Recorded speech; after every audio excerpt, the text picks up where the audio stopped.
way, okay? Waiter? There are snails on her plate. The Jerk. I'm locked out of my house. I can get you back in. Come on inside, I'll get some tools. I don't have any clothes on. Roxanne.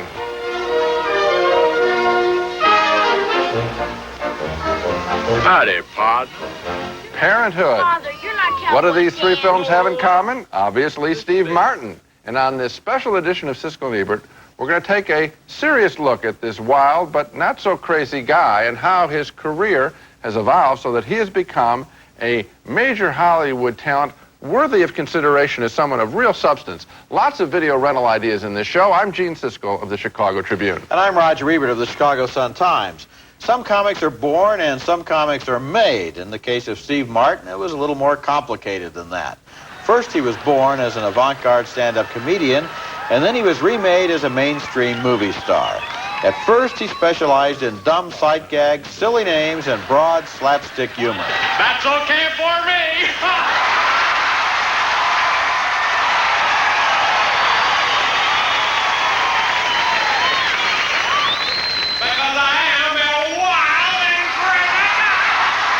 Martin was a frequent guest on Saturday Night Live during the late 70s, and he continued to work on TV in various guest shots in the 80s. Over the years, his material became more sly and sophisticated, as in this bit from Steve Martin Live from 1985 with guests Paul Simon, David Letterman, Alan King, and Henny Youngman. David, is it all right to do material that's off-color? David, that's up to each performer's own personality and style. That's the word. Also on the home video release of Steve Martin Live is his first venture into the movies, his Academy Award-nominated short film from 1977 called The Absent-Minded Waiter. Excuse me, but we haven't even gotten our entrees yet. Oh, sorry, I just went to the Bahamas for a moment. What? No entrees? The chef must have forgot.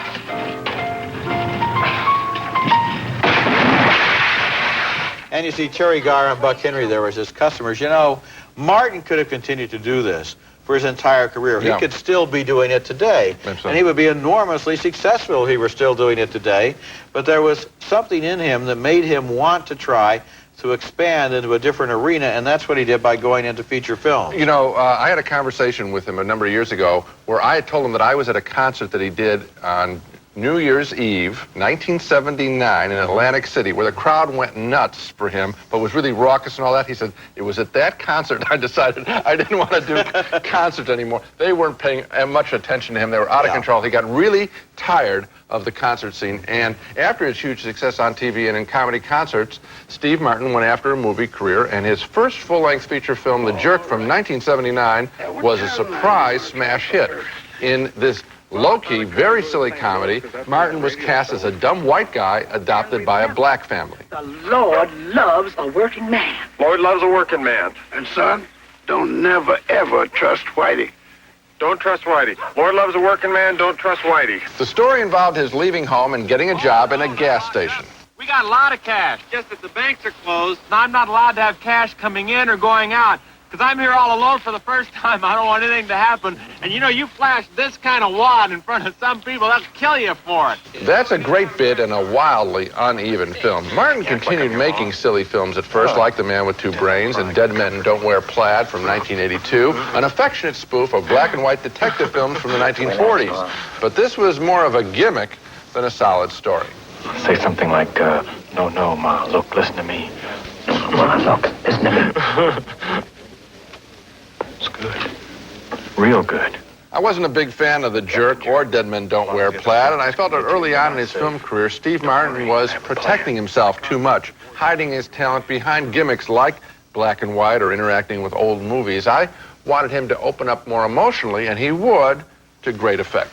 And we're going to see that later in the show. You know, I was not a fan of Steve Martin at the beginning of his career, and I even actually once wrote that his effect on me was similar to fingernails on a blackboard. You're talking about The Jerk and... yeah, and I looked at The Jerk again this weekend. Too. I thought, well, now that I know he's a genius, maybe I could go back and see that that was a good film, and it's not. No, I still don't like The Jerk. I don't like it either. And so what happened was, I think that he is a person who, instead of just being born instantly as this great comic talent, began to develop and develop steadily until the point where today, as you say, he's a very major talent. Okay. In his early films, Martin was essentially a comedian, for better or for worse. Then in the mid-1980s, there was a change as he developed into a comic actor. We'll take a look at that transition when we come back. You deserve a good spanking. Oh, Mr. Cole. Oh. Look, lady, just because my grandfather didn't rape the environment and exploit the workers doesn't make me a peasant. And it's not that he didn't want to rape the environment and exploit the workers. I'm sure he did. It's just that as a barber, he didn't have that much opportunity.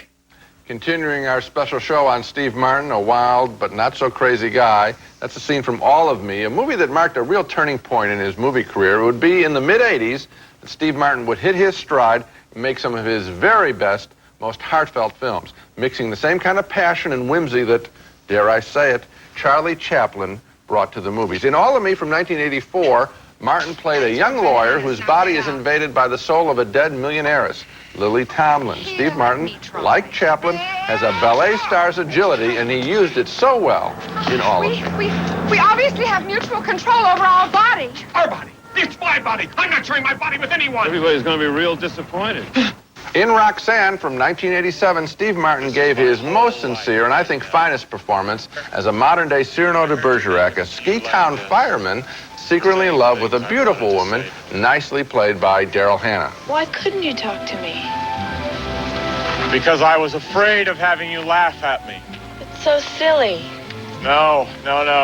Not if you knew. And in Planes, Trains, and Automobiles, also from 1987, Martin again mixed some credible humanity with the silliness of the story. He played a traveling salesman trying to make it home to Chicago for Thanksgiving with a turkey tied to his neck. A turkey played by John Candy. The movie's most famous scene? A night in a motel together. Why are you holding my hand? Where's your other hand? Between two pillows. Those aren't pillows.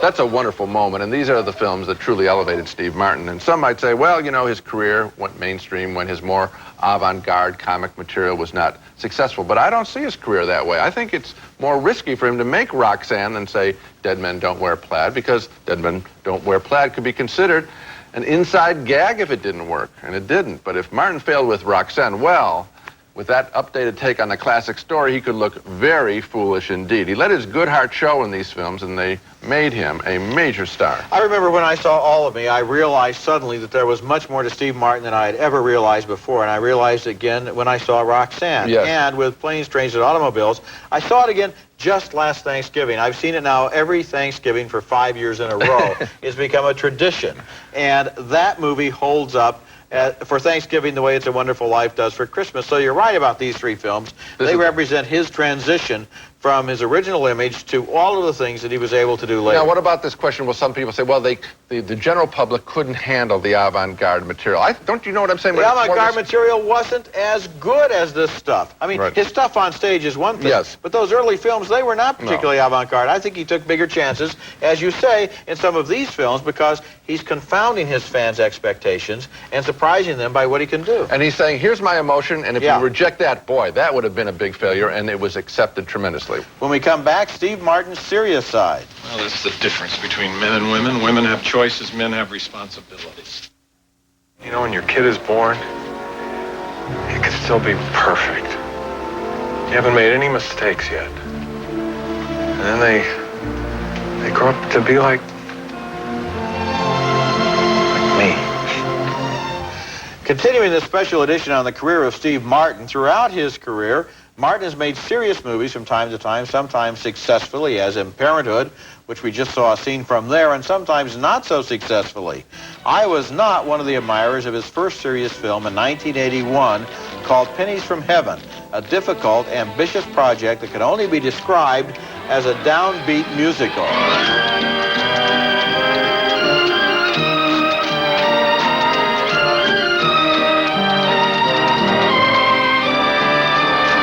What the film did demonstrate was Martin's impressive range as an actor, comedian, and song and dance man. Then in 1989 came another serious film, Parenthood, the enormously moving and touching film directed by Ron Howard. In the movie, Martin is still learning to deal with his parents, who he has major problems with, and with his children, who in some cases have problems with him. It's a delicate balancing act, and sometimes he doesn't feel up to it, as in this scene where he looks for his son's missing retainer. Why is he so high-strung? He's like a poodle. Everything's blown out of proportion. Where does he get this obsessive behavior? One of 1991's best movies was Grand Canyon by Lawrence and Meg Kasdan, a movie about people who try to connect across racial and class lines in a troubled Los Angeles. Martin plays a movie producer who specializes in violent exploitation films until he gets shot and begins to consider violence less entertaining. I can't contribute another stone to this landslide of dehumanizing rage that has swept across this country like a pestilence. That's a mixed metaphor, isn't it? Anyway, I'm done. Kaput. Fini. What you can see there is Martin's ability to walk on both sides of his scene. What he has to say is serious stuff in a serious movie, and yet there's also a wicked edge of satire to his performance, and he's not unaware of ways to make his character seem like a pompous fool. The best satire is based firmly on a foundation of truth, and I think he knows that. Well, you know, in looking at the serious films, I think you really do show the two parts of his career, and maybe one of the questions he's going to grapple with as his career progresses, and that is the gimmick or the clever little thing of Pennies from Heaven. And I saw that again for this show, and I didn't like it the first time, and I didn't like it the second time, as opposed to these films. And Parenthood is a wonderful performance. Steve Martin is a good enough actor. He's in touch with his emotions. He knows how to be a movie actor, that he doesn't need gimmicks at all, frankly. See, that's the very strange thing. If you look at a lot of comics who have started out with one image, they have more or less perfected that image all through their career. Very few of them have turned into mainstream serious actors.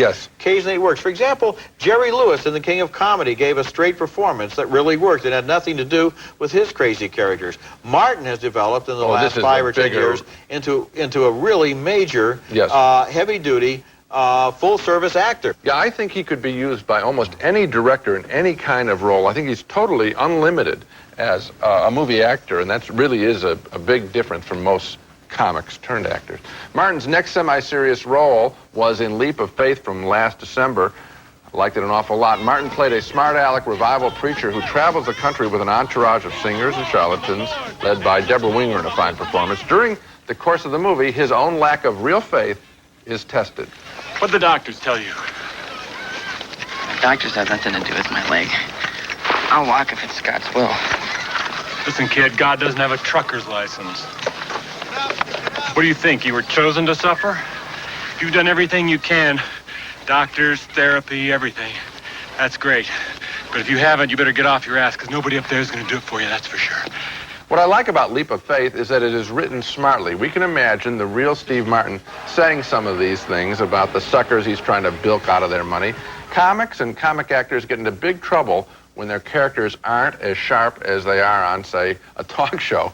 But the fake evangelist in Leap of Faith is no fool. No, he isn't, and he does a very good job of playing him. He looks kind of shabby, kind of seedy, kind of tired and worn down, and kind of really cynical as a protection against anything that can happen to him in the world. He refuses to believe in anything. He refuses to take that leap, and that makes the performance extremely interesting. When we come back, the essential Steve Martin, our choices of movies that best display his range of talent. I'll have a decaf coffee. I'll have a decaf espresso. I'll have a double decaf cappuccino. Do you mean decaffeinated coffee ice cream? I'll have a half-double decaffeinated half-cap with a twist of lemon.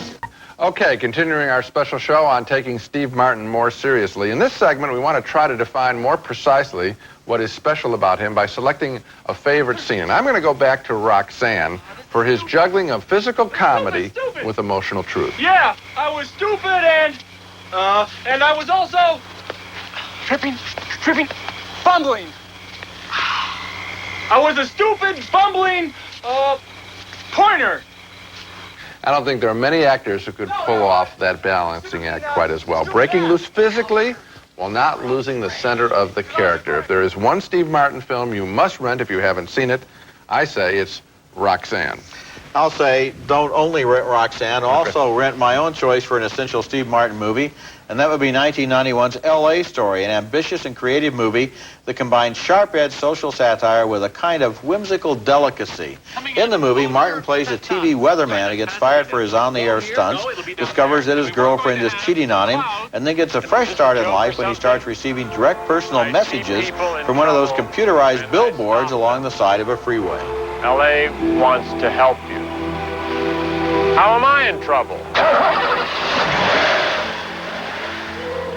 Steve Martin himself wrote the screenplay for L.A. Story over a period of 7 years, and you can almost tell that from the many different layers of material in the story. It's so complex for this kind of comedy. There's the satire of television and Hollywood lifestyles, his character's odyssey through 3 romantic relationships, and a sort of charming overall tone that must have been hard to imagine and even harder to maintain. There are scenes in this movie that would fail entirely if it were not for the fact that they find the perfect comic tone. And admit it, Gene, you were wrong when you turned thumbs down on L.A. Story. It's a terrific movie, a high point in Steve Martin's career. I don't think so, Roger. I will say this, that he has forever changed the way people order coffee drinks in restaurants. Yes, he has. With one single scene. Yes. That is a spectacularly funny scene. But I just didn't think that the observations about L.A. were all that sharp. And maybe it's because I really do hold him in tremendous regard. But you can't I expected him to hit a home run, and I don't think this was it. You can't find a million other movies that have those insights in them. I will tell you this, Woody Allen and Annie Hall comes real close. Well, okay, for 20 minutes or so, but this certainly deserves comparison with that, and you have to go back and look at it again. Coming up next, Gene and I will each select our favorite overlooked Steve Martin movie. Follow me, sir.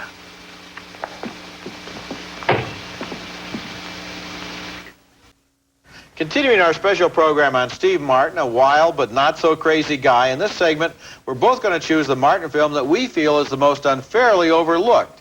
And my choice is one of his most recent ones, House Sitter from 1992. In the movie, Martin plays an architect who has a brief fling with a waitress played by Goldie Hawn.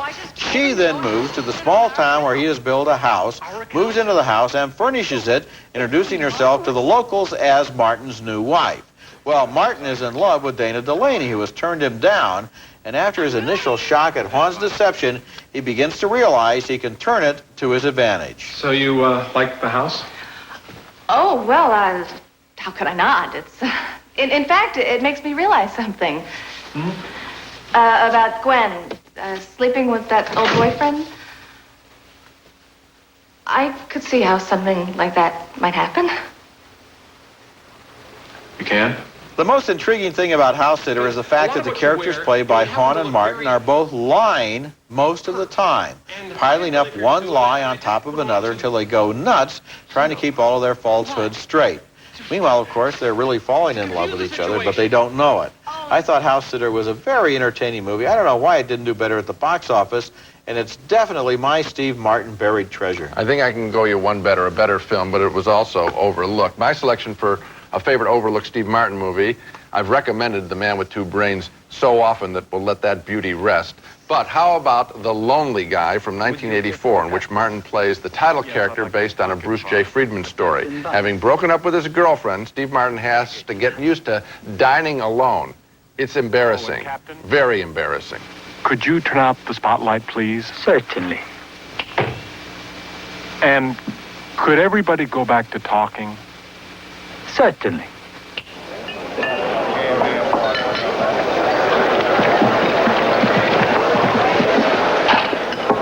It's wonderful. Throughout The Lonely Guy, Steve Martin lets himself appear vulnerable. He's a sweet, sad sack in a film that anticipated the appeal of his Roxanne character 3 years later. I recommend renting The Lonely Guy, both for Martin's work and for the performance of Charles Grodin as his tutor in the ways of lonely guys. And all of these films ought to be considered for rental again. You know, one of the things I think about Steve Martin is that he has come now into a category where his name on a forthcoming project makes it automatically interesting to me. Some actors you don't know. You hope it's going to be good.